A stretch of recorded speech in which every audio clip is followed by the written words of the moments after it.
이미 명절의 중간이 되어 예수께서 성전에 올라가사 가르치시니 유대인들이 놀랍게 여겨 이르되, 이 사람은 배우지 아니하였거늘 어떻게 글을 아느냐?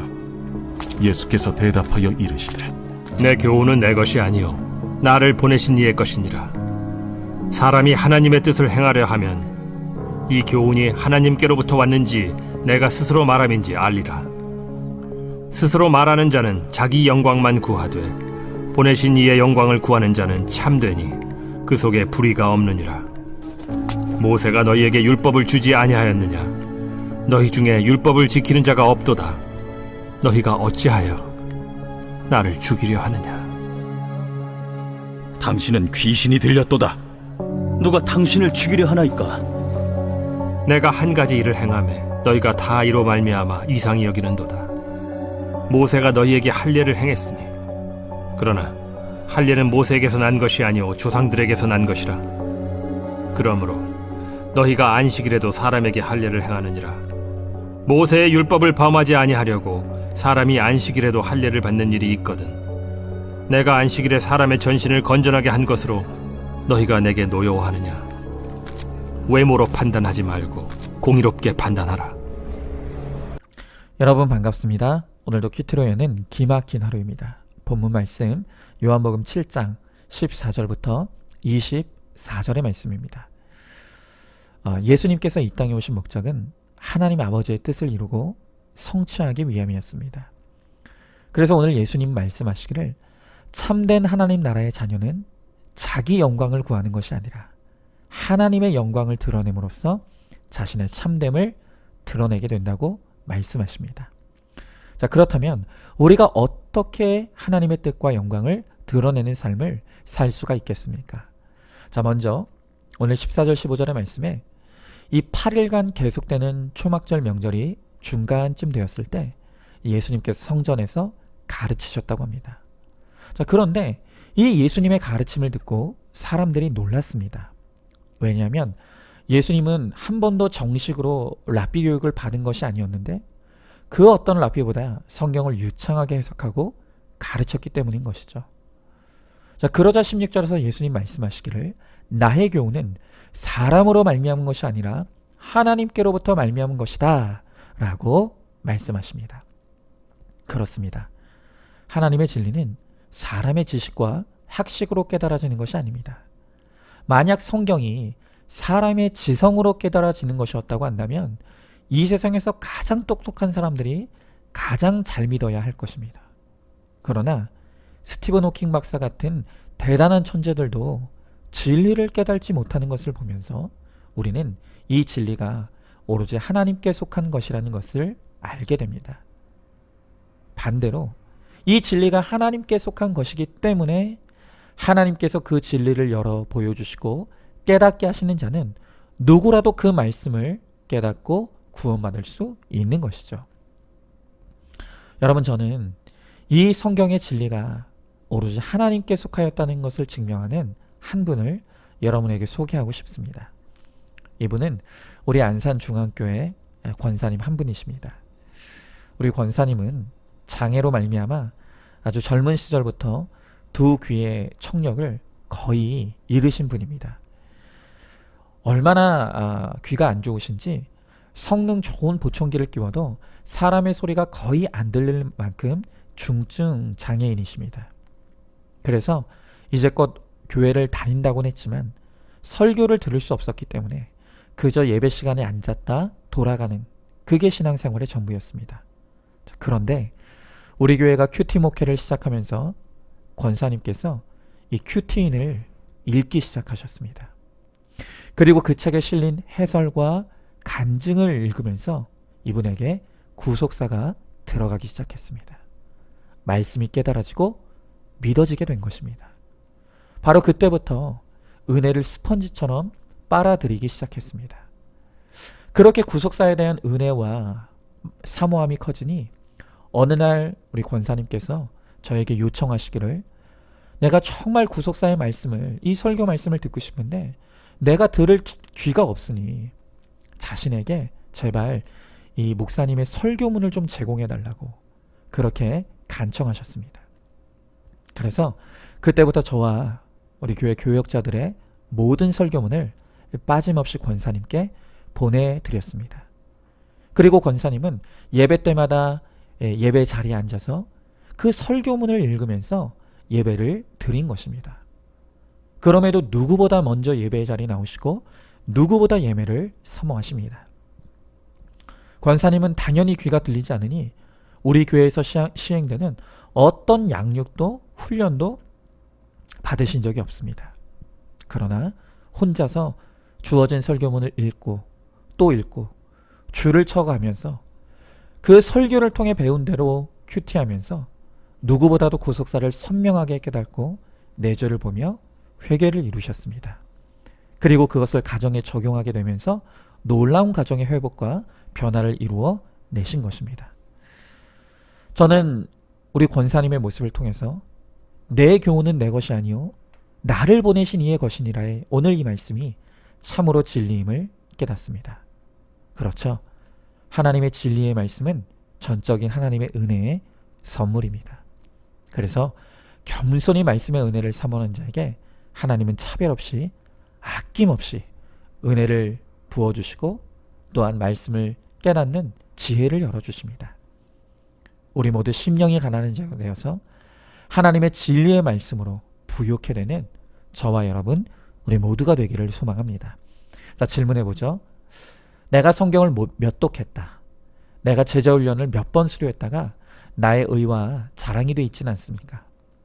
진리가 하나님의 은혜의 선물이기에 누구나 그 말씀을 깨닫고 누릴 수 있다는 것을 알고 있습니까?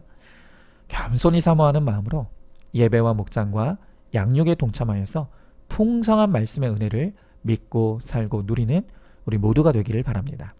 자, 다음으로 오늘 예수님은 이 17절 18절 말씀을 통해 나는 내 뜻이 아닌 하나님의 뜻대로 행하며 내 영광이 아닌 하나님의 영광을 드러낸다고 하십니다.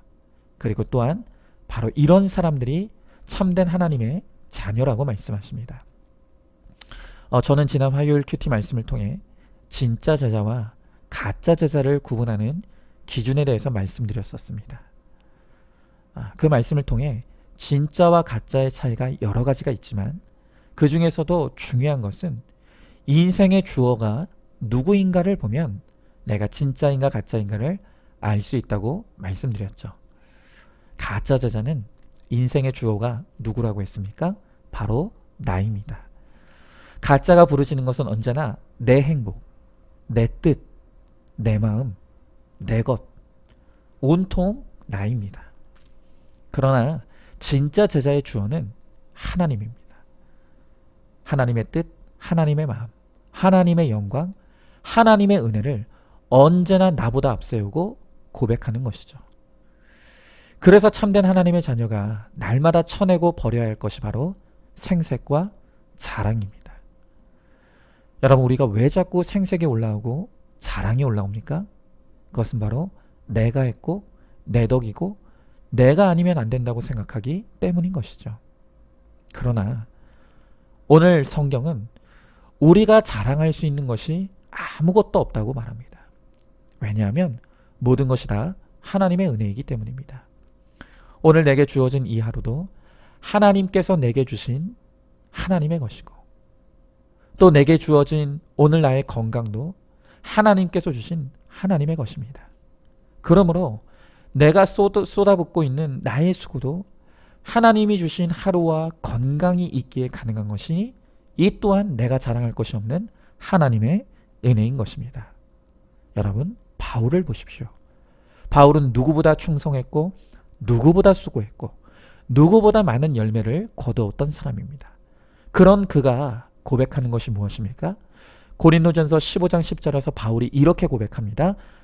나의 나 된 것은 하나님의 은혜로 된 것이니 내가 모든 사도보다 더 많이 수고하였으나 내가 아니요 오직 나와 함께 하신 하나님의 은혜로라.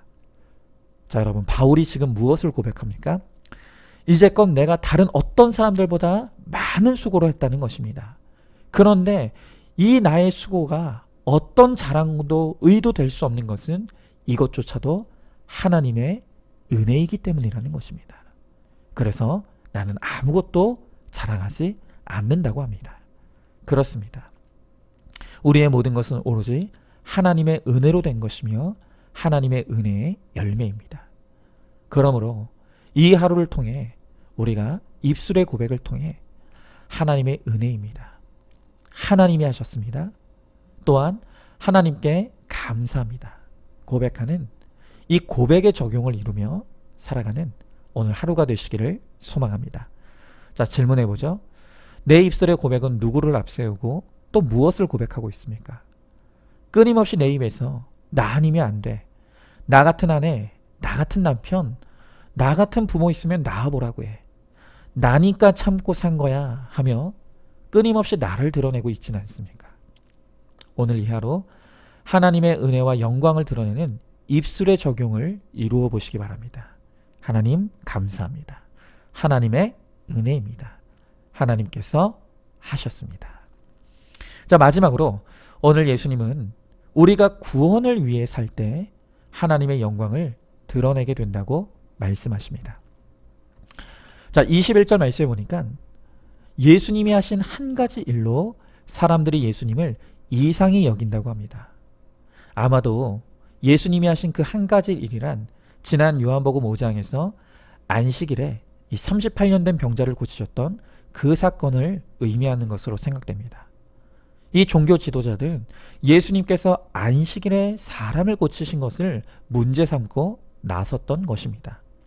그런데 이에 대해 예수님은 할례 문제를 들고 나오십니다. 당시 유대인들은 난지 8일 만에 반드시 할례를 행해야 되는데 만약 그 아이가 난지 8일째 되는 날이 안식일이라면 그 안식일에 할례를 행해도 된다고 허용했던 것입니다. 바로 이것을 언급하시면서 예수님은 할례로 신체의 일부를 정결케 하는 것이 옳은 것이라면 온몸을 건전하게 하는 일을 왜 이상하게 여기느냐고 너무나 상식적이고 논리적으로 반박을 하시는 것입니다. 결국 율법이라는 것도 사람의 구원을 이루는 것이 본질인데 이 유대인들은 율법의 의미를 변질시켜서 하나님이 명하시지 않은 조항까지 만들어가면서 영혼 구원은 관심이 없는 채로 그저 율법을 지켰느냐 지키지 않았느냐만 우상이 된 것입니다. 여러분, 교회는 왜 존재하는 것일까요? 교회의 유일한 존재 목적은 바로 영혼 구원입니다. 영혼 구원의 목적이 없는 이상 교회는 이 지상에 존재할 필요가 없습니다. 그래서 이단과 같이 교회를 의도적으로 파괴할 목적을 가지고 오지 않는 이상 한 영혼의 구원을 위해서라면 교회에 들어오지 못할 사람은 아무도 없습니다. 그래서 교회의 문턱은 정말 최소한이어야 합니다. 그런데 교회의 본질이 흐려져 전통과 관습이 지배하기 시작하면 교회의 문턱이 높아지기 시작합니다. 그러면 교회는 영적 불임에 빠지고 생명을 낳지 못하게 되는 것입니다. 이에 대한 한 이야기가 있습니다. 어느 교회에 한 청년이 모자를 쓰고 주일 예배에 참석했습니다. 그 모습을 보고 못마땅해 여겼던 한 장로님이 그 청년에게 다가가서 예배당에 들어와 예배 드리려면 모자를 벗어야 된다고 그렇게 다그쳤습니다. 그러자 이 청년이 그 장로님을 빤히 쳐다보더니 이렇게 말하는 것입니다. 장로님은 안경을 쓰셨는데 왜 안경 쓰고 계세요? 그야 눈이 나쁘니까 썼지. 그러자 이 청년이 이렇게 대답했습니다. 그럼 저도 머리가 나빠서 모자 썼어요. 여러분, 교회에 모자 좀 쓰고 오면 어떻습니까? 머리에 물 좀 들이고 코걸이하고 귀걸이를 주렁주렁 했다 한들 그게 구원과 무슨 상관이 있습니까? 오히려 이 악하고 음란한 세대에 이 젊은이들이 교회에 앉아 있는 것만으로도 귀하고 감사할 일이 아니겠습니까? 여러분, 술, 담배 좀 못 끊으면 어떻습니까? 아니, 심지어 술 마신 채로라도 교회에 오고 예배 중간에 참지 못하고 담배 피러 갔다 오는 한이 있더라도 일단 교회에 나와 말씀을 듣는 게 중요한 것 아니겠습니까?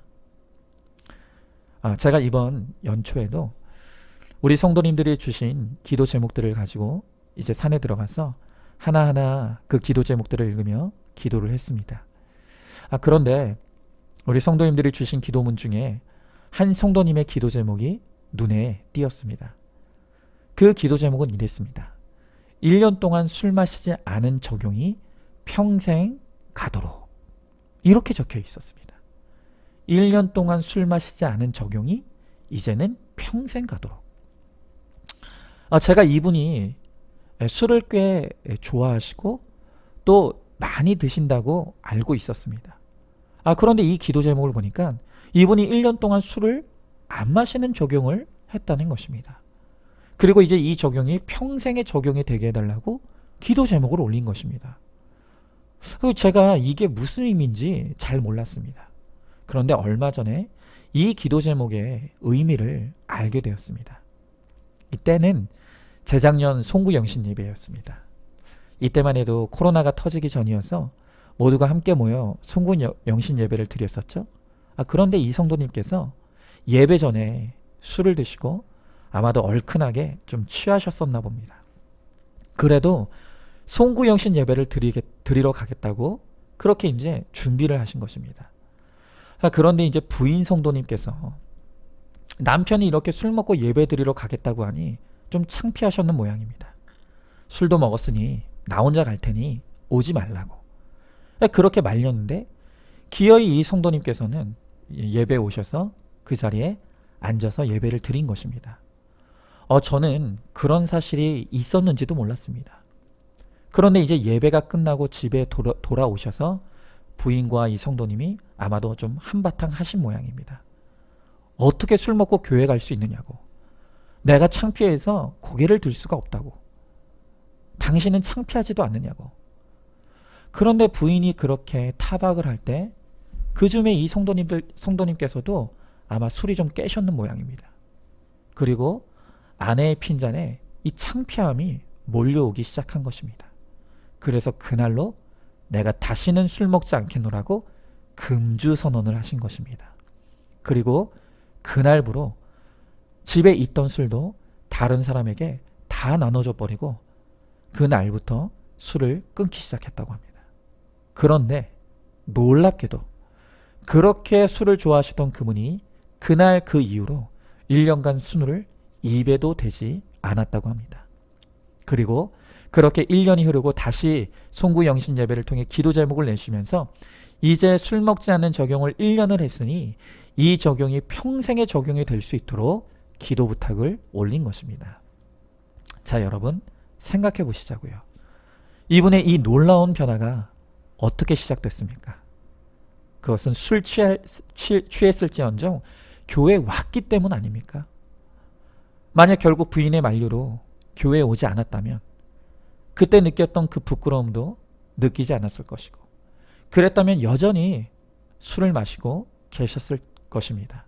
그러나 술을 마시고서라도 좀 취하더라도 교회에 오셨기에 하나님께서 그 모습을 귀하게 보셨다고 믿습니다. 그리고 거룩한 수치심을 통해 그 술을 끊게 하시고 또한 거룩의 삶을 살 수 있도록 은혜를 베푸신 것입니다. 여러분, 이렇게 지금 내가 어떤 모습이건 일단 교회에 오는 게 중요한 것이고 말씀을 듣는 것이 가장 중요한 것입니다. 바로 거기에 생명의 역사가 있습니다. 우리 교회는 영혼구원의 본질만 살아있는 교회가 되길 원합니다. 그래서 어떤 사람이라도 받아내고 이상하게 여기지 않는 교회, 그래서 사람을 살리는 교회가 되어서 우리를 통해 하나님의 영광을 드러내고 나타내는 우리 교회, 그리고 우리 모든 성도님 되시기를 주님의 이름으로 축복합니다. 자, 질문해 봅니다. 나와 우리 교회는 오직 영혼구원만이 가장 중요한 목적이 되고 있습니까? 이런 사람은 우리 교회에 오면 안 된다는 율법과 전통과 관습을 앞세우고 있지는 않습니까? 내가 부끄러울 것 같은 가족이 교회 나오는 것을 가로막고 있지는 않습니까? 어떤 사람이라도 받아내고 살려내는 교회가 되기를 위해 힘쓰는 우리 모두가 되기를 바랍니다. 자, 오늘도 1월 21일 보석상자입니다. 자식은 배신당하려고 키웁니다. 아멘. 오늘도 큐티로 기막힌 하루를 살아내는 하늘가족 공동체 우리 모든 성도님 되시기를 주님의 이름으로 축복합니다.